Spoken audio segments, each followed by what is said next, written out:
स्वामी चैतन्यानंद सरस्वती जिसके बारे में कुछ नए खुलासे हुए हैं, वो खुलासे आपको हैरान कर सकते हैं। दरअसल ये स्वामी चैतन्यानंद सरस्वती नवरात्र का व्रत भी रख रहा है। छात्राओं के यौन शोषण का आरोपी स्वामी चैतन्यानंद सरस्वती उर्फ पार्थ सारथी के बारे में कई चौंकाने वाली बातें सामने आई हैं।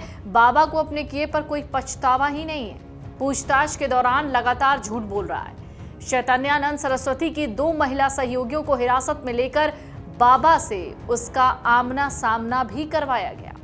पुलिस ने चैतन्यानंद के मोबाइल से कई महिलाओं की चैट बरामद की है। इसमें पता चला है कि वो महिलाओं को आकर्षित करने के लिए उनसे कई वादे करता था।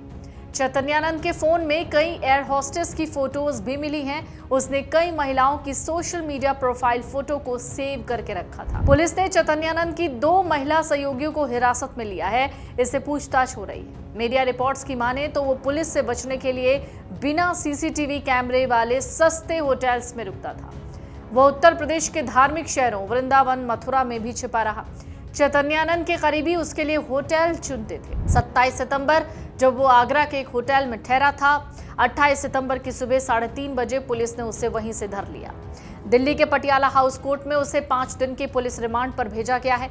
चैतन्यानंद सरस्वती दिल्ली पुलिस के सवालों के गोलमोल जवाब दे रहा है। सख्ती से पूछताछ और बाबा के खिलाफ मौजूद सबूतों को दिखाने पर ही बाबा दिल्ली पुलिस के सवालों के जवाब देता है।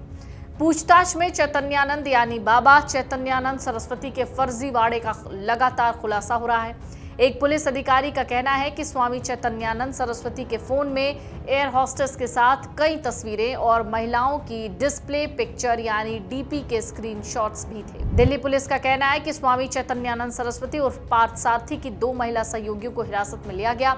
उसका स्वामी चैतन्यानंद से आमना सामना कराया जा रहा है। दोनों पूछताछ में शामिल हुई थी और उन्हें फिर से बुलाया भी गया है। अधिकारी का कहना है सरस्वती जांच में सहयोग नहीं कर रहा, पूछताछकर्ताओं को गुमराह कर रहा है। उसे अपने किए किसी भी काम पर कोई पछतावा नहीं है। वो गोलमोल जवाब देता है, पुलिस को घुमाने की कोशिश कर रहा है। कहा जा रहा है कि जहां पर वो था उस संस्थान में अलग अलग पदों पर काम करने वाली 2 महिला सहयोगियों से पूछताछ हो रही है। स्वामी करोड़ों रुपए की संपत्ति का मालिक है। इतना ही नहीं, दक्षिण पश्चिमी जिले के एक वरिष्ठ अधिकारी ने कहा है कि आरोपी चैतन्यानंद नवरात्रों के व्रत रख रहा है। उसने सुबह के समय खाने के लिए फलों की मांग की थी, रात को व्रत वाला खाना मांगा था।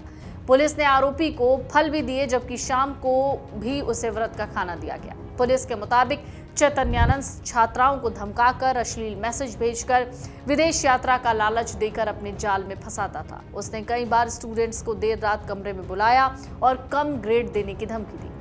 जांच के दौरान बरामद व्हाट्सएप मैसेज में सामने आया है कि चैतन्यानंद छात्राओं को baby, I love you, I adore you जैसे मैसेज भेजता था। इसके साथ ही उनके बालों और कपड़ों की भी तारीफ करता था। पुलिस की जांच में ये बातें सामने आई हैं कि 3 महिला वार्डन और फैकल्टी भी आरोपी की मदद करती थी। वो छात्राओं पर दबाव डालकर चैट्स डिलीट करवाती थी और उन्हें चुप रहने के लिए कहती थी। आरोपी ने ईडब्ल्यूएस कोटे की छात्राओं को टारगेट किया था क्योंकि वो आर्थिक रूप से कमजोर थी और स्कॉलरशिप पर पढ़ाई करती थी। 32 छात्राओं से पूछताछ हुई है। 17 ने सीधे यौन उत्पीड़न, मानसिक प्रताड़ना की शिकायत दर्ज कराई है। 16 छात्राएं मजिस्ट्रेट के सामने बयान दर्ज करा चुकी हैं। ये भी खुलासा हुआ है कि कुछ छात्राओं को आरोपी की ओर से विदेश टूर का झांसा भी दिया गया। पुलिस ने जब बाबा चैतन्यानंद को आगरा से गिरफ्तार किया, उसके बाद कई फर्जीवाड़ों का खुलासा हुआ है। पुलिस ने कहा है कि बाबा के पास 2 फर्जी ID कार्ड मिले हैं, जिसमें उसने खुद को यूनाइटेड नेशन का परमानेंट एम्बेसडर बताया हुआ है। दूसरे में खुद को ब्रिक्स देशों के ज्वाइंट कमीशन का मेंबर बताया हुआ है। दोनों ही ID कार्ड फर्जी हैं। इतना ही नहीं, बाबा के पास से पुलिस को 2 पासपोर्ट मिले हैं। इन पासपोर्ट्स में से एक में उसका नाम स्वामी पार्थ सारथी है तो दूसरे में स्वामी चैतन्यानंद सरस्वती। बाबा जो इंस्टीट्यूट चला रहा था उसकी शुरुआत 2008 में हुई, जब वसंत कुंज की ये जमीन जहां पर इंस्टीट्यूट बना है वो मठ के नाम पर दी गई थी। 2008 में बाबा ने बिना इजाजत के इंस्टीट्यूट का नाम बदल दिया। खबरें सामने आई हैं कि बाबा ने इंस्टीट्यूट में भी करीब 40 करोड़ का फर्जीवाड़ा किया है। स्वामी जी क्या कहेंगे, क्या कहेंगे अपने आरोप पे, क्या कहेंगे, आरोप पे क्या बोलेंगे आप, क्या बोलेंगे आरोप पे क्या बोलेंगे बाबा जी, क्या बोलेंगे, क्या बोलेंगे? आप पर ये था कि आप लगातार छुप रहे थे, यौन शोषण का मामला था। अगर आप ये वीडियो YouTube पर देख रहे हैं तो हमारे चैनल को सब्सक्राइब कर बेल आइकन दबाएं और Facebook पर देख रहे हैं तो हमारे पेज को लाइक करें।